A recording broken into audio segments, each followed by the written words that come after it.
Commander Vrell stood before the Galactic Council, all 6 of his appendages trembling. Not from fear, mind you, but from absolute, unfiltered confusion. "So let me get this straight," High Chancellor Morp said, her 3 eyes blinking in sequence. "You spent 100 standard cycles observing the humans. You cataloged their behavior. You analyzed their culture. You built predictive models. And yet, when first contact finally happened, you got everything wrong?" Vrell made a clicking sound that translated roughly into nervous laughter. "Wrong does not begin to cover it, Chancellor. Catastrophically, hilariously, dangerously wrong." The council chamber fell silent. 20 different species leaned forward. This they had to hear. "Begin at the beginning," Morp commanded. Vrell activated the holographic display. Images of Earth flooded the chamber.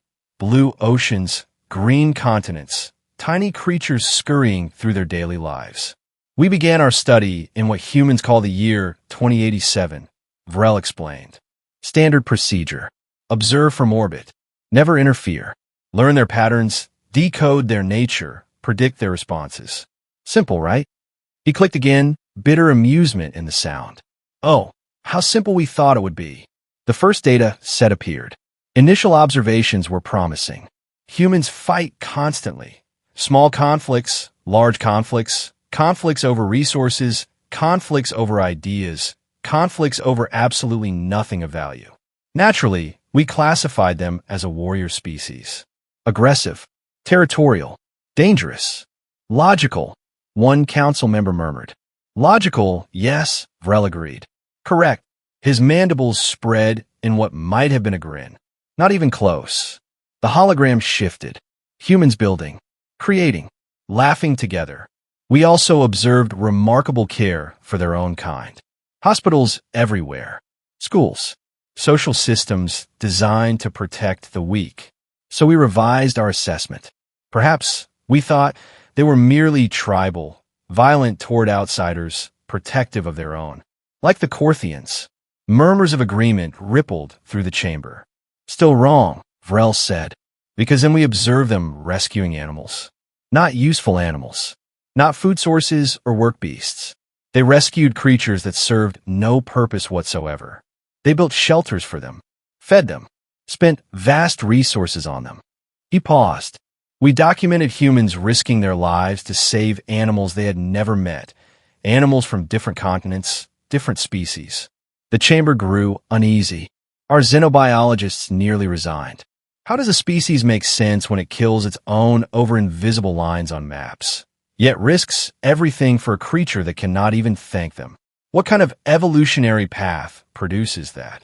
Chancellor Morp leaned forward. "And your conclusion?" "Emotional instability," Vrell replied flatly. "We decided humans were irrational, unpredictable, driven by chaotic impulses rather than logic. So we designed first contact protocols accordingly. Slow approach, calming colors, gentle tones. No emotional triggers." The hologram shifted again, displaying a sleek alien vessel descending through Earth's atmosphere. First contact occurred in a place humans call Antarctica. Remote, uninhabited, safe. We landed our diplomatic ship and deployed our friendliest team, following every protocol designed for emotionally volatile species. His voice darkened, and that is when everything went sideways. "What happened?" someone asked. "Humans arrived within minutes. Not soldiers, not diplomats, scientists, researchers." Vrell let the moment breathe. "Do you know their first reaction?" The council waited. Not fear, not aggression, not even awe. He clicked sharply. They were annoyed. Scattered laughter broke out. "Annoyed," Vrell repeated. One of them, a female named Dr. Marcus, walked straight up to our ship and said, "Do you have any idea how long it took us to get environmental clearance for this research station? Are you going to pay for the paperwork we have to file now?" Confused chittering filled the chamber. We assumed this was fear disguised as anger. It was not. They invited us inside for something called coffee. They showed us their research. They asked if we wanted to help with their climate studies. His mandibles twitched. Climate studies. We had just confirmed extraterrestrial life, and they wanted to discuss ice core samples. The hologram froze on a recorded image. a human and an alien seated together, sharing drinks. It took us 3 days to understand that our entire framework was flawed. Humans were not warriors, not tribalistic, not irrational. He faced the council. They were something we had never encountered, something that did not fit our categories. What were they? Warp asked softly. Vrell met their gaze. Adaptable, he said. Impossibly. Frustratingly. Magnificently adaptable. The hologram locked onto a human face, calm, curious, smiling. And that, honorable council, is where our real problems began. Commander Vrell activated another hologram. The Galactic Council chamber fell silent once more. After Antarctica, we believed we understood. Vrell began. Humans adapt. Fine. We adjusted our approach. Prepared for every scenario. Every possible response. We built contingency plans for our contingency plans. He gave that clicking laugh again. Spoiler alert, still not enough. The hologram shifted, revealing a massive gathering. Thousands of humans packed tightly into a stadium. Official first contact ceremony. Earth, 2189. We prepared a speech. 17 versions, actually. One for each predicted human reaction pattern. Fear, aggression, curiosity, indifference, religious fervor, scientific excitement, political maneuvering. We had responses ready for all of them. And Chancellor Moore prompted. They threw us a party. Silence. A party, Vrell repeated. Music, dancing, something called a barbecue. Within hours, humans were trying to teach our diplomats their social dances. One of our most decorated ambassadors, Cleet of the Vorton system, ended up performing something called the Macarena. He paused. We have footage. It haunts me. Scattered laughter rippled through the chamber, but Vrell raised an appendage. But here is where it becomes truly bizarre. Remember how we observed humans fighting one another for 100 years? Wars, conflicts, divisions over everything imaginable. He zoomed in on the crowd. The moment we arrived, it just stopped. Stopped fighting. A council member asked skeptically. Not entirely, but every major conflict on their planet suddenly became secondary. Humans who had been enemies for generations sat down together. Vrell clicked in disbelief. Why? Because, and this is a direct quote from one of their leaders, President Okafor, we cannot look petty in front of the space guests. Vrell's appendages waved in frustration. Space guests. They had just learned they were not alone in the universe, that their entire understanding of existence had shifted, and their primary concern was making a good impression on strangers. The hologram shifted again.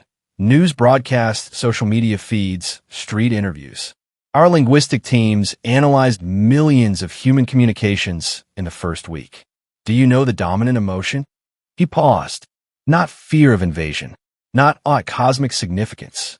No, it was excitement that they were finally, quote, interesting to somebody. The council laughed again. But wait, Vrell said, his tone darkening. It gets stranger. We offer them technology. Advanced medicine to cure their diseases. Clean energy solutions. Faster than light communication.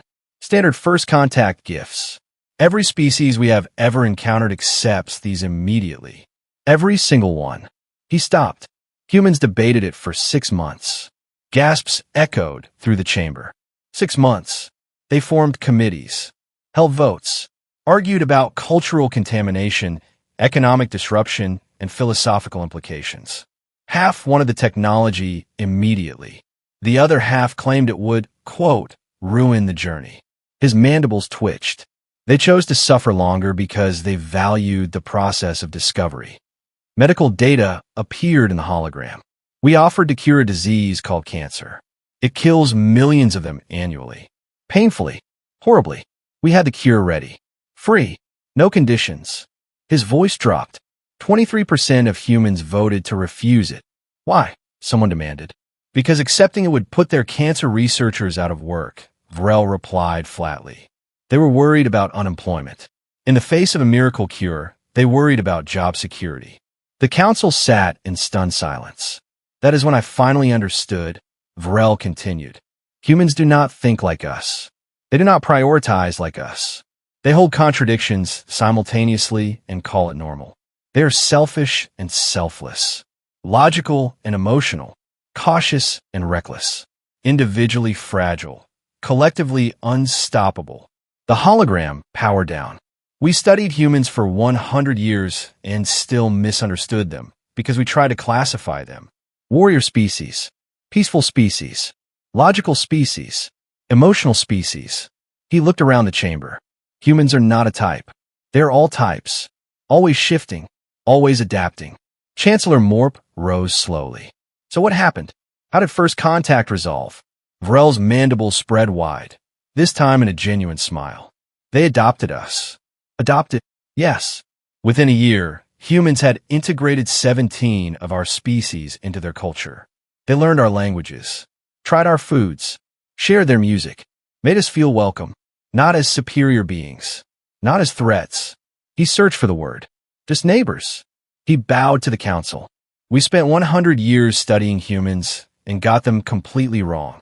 Humans spent 1 year with us and understood us perfectly, not because they are smarter, but because understanding the alien is what they do best. They have been practicing on each other for thousands of years. The chamber erupted into debate, and somewhere on Earth, humans were probably laughing about the whole thing. If this story entertained or taught you something, please like and subscribe to our channel. It really helps us grow and bring you more stories like this. Thanks for watching, and see you in the next story.